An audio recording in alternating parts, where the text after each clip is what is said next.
I am 72 years old, and I want to say something uncomfortable. Getting older is not the tragedy people think it is. Living without awareness is. Most of my life, I followed the script I was given. Work hard, earn respect, build security, delay joy. I followed it perfectly, and it nearly cost me everything. When I was 52, in the middle of an ordinary afternoon, something changed. I was discussing numbers that felt important. Suddenly, they weren't. My chest tightened, the room blurred, and my body stopped cooperating. The next thing I remember was waking up in a hospital bed, hearing someone say, I was fortunate. It's strange how surviving something can feel like a warning instead of a blessing. Lying there, unable to move, I asked myself a question that terrified me. If this is the end, was this enough? Had I really lived, or had I simply been busy? The most dangerous lie we tell ourselves is simple. I'll start later. Later I'll rest. Later I'll reconnect. Later I'll travel. Later I'll live. But later keeps moving. Every achievement creates another target. I spent decades building a life that looked impressive, while inside I was postponing myself. Regret is not usually about big failures. It's about the small things.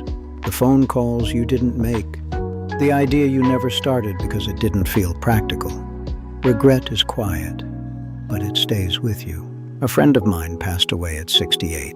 At his funeral, his daughter said she wished they had more memories. Not more money, memories. That sentence stayed with me.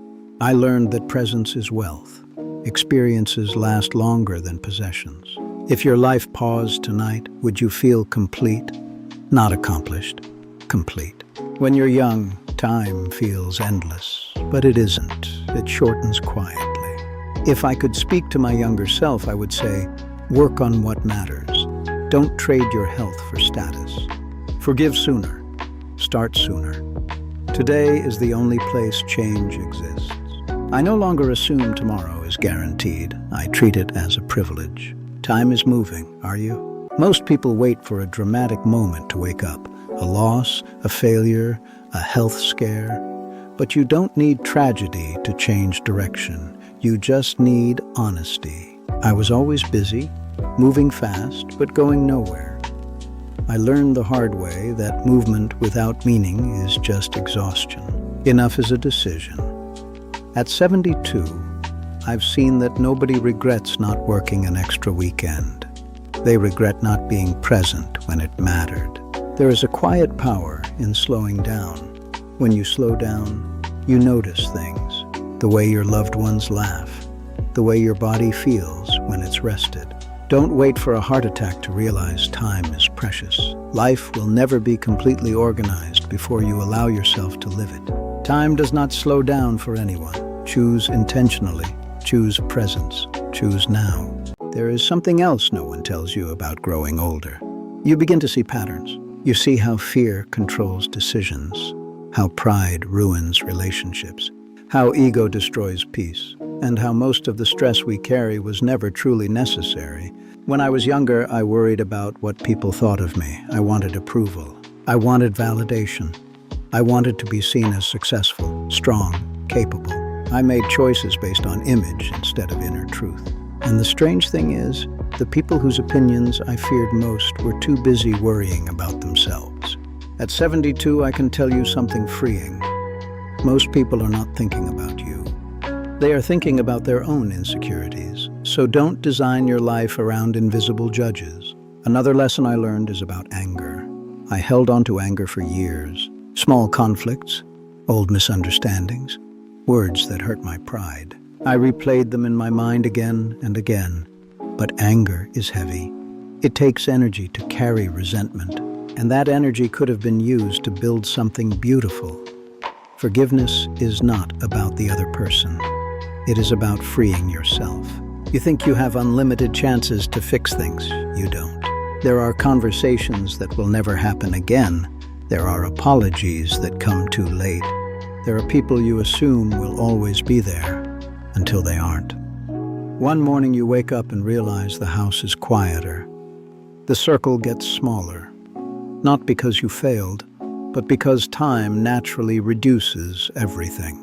And that's why connection matters more than competition. When I look back, the happiest memories were never expensive. They were simple. Laughter at the dinner table, sitting in silence next to someone who understands you, watching rain fall without rushing anywhere. These things do not appear on a resume, but they shape your soul. If you are young and listening to this, understand something clearly.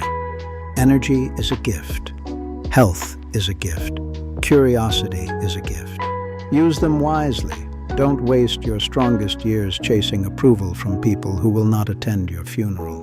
Build skills, yes. Work hard, yes. Be ambitious, yes, but not at the cost of your spirit. Balance is not weakness. Rest is not laziness. Saying no is not failure. Protecting your peace is not selfish. As I sit here today, I am not afraid of aging. Wrinkles are proof of survival. Slower steps are proof of distance traveled. Gray hair is proof of seasons endured. What I fear is not living fully with whatever time remains. You do not need to change your entire life overnight. Change your direction slightly. That is enough. Small daily decisions create large outcomes. Wake up 30 minutes earlier and sit in silence. Eat food that nourishes you instead of just pleasing you. Speak kindly, even when it is difficult. Express gratitude daily, because in the end, relationships pay the greatest return. There is a quiet confidence that comes from knowing you are living aligned with your values. No applause is needed. No audience is required. Just peace. And peace is more valuable than success. So I ask you again, if time is moving, are you moving with intention? Or are you drifting? Drifting is easy. Intention requires courage, but courage is what separates regret from fulfillment. I am 72 years old. I have made mistakes. I have delayed joy. I have learned slowly, but I am grateful I learned at all. You still have time. Use it wisely. One day, you will look back and smile. And before I end this message, let me say one more thing. If something I shared today made you pause, if it made you reflect, if it made you think about your own time differently, then don't keep it to yourself. There are people in your life who need to hear this. Someone who is overworking, someone postponing happiness, someone assuming they have unlimited tomorrows. Share this with them. And if you want more honest conversations like this, real lessons, real reflections, no noise, then subscribe to this channel. Not for numbers, but for growth. Press subscribe. Turn on the notification bell, because time is moving. And I still have more to say. Thank you for listening. Now tell me in the comments, what will you stop postponing starting today?